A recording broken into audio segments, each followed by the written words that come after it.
નમસ્તે. સ્વાગત છે ફરી એકવાર કાવ્ય વિરામમાં. આજે આપણે ભાર્ગવ ઠાકરની એક કાવ્ય રચના જોઈએ.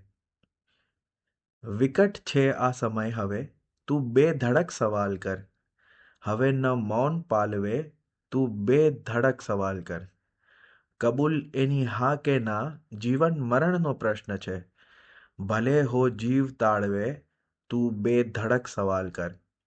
શું એ વધુ છે કિંમતી કે કિંમતી સ્વમાન છે? મૂકી સંબંધ ત્રાજવે, તું બે ધડક સવાલ કર. કસોટી આગની જુઓ પરાસ્ત થઈ જવાબમાં, કહ્યું રજકને રાઘવે, તું બે ધડક સવાલ કર. સશક્ત હો ભુજા અને સમર્થ સારથી છતાં, વિષાદ ભાવ ઉદ્ભવે, તું બે ધડક સવાલ કર. વિકટ છે આ સમય હવે, તું બે ધડક સવાલ કર. હવે ન મૌન પાલવે, તું બે ધડક સવાલ કર. આવતીકાલે ફરી મળીશું એક નવા કાવ્ય સાથે, નવા વિરામમાં. કાવ્ય વિરામ.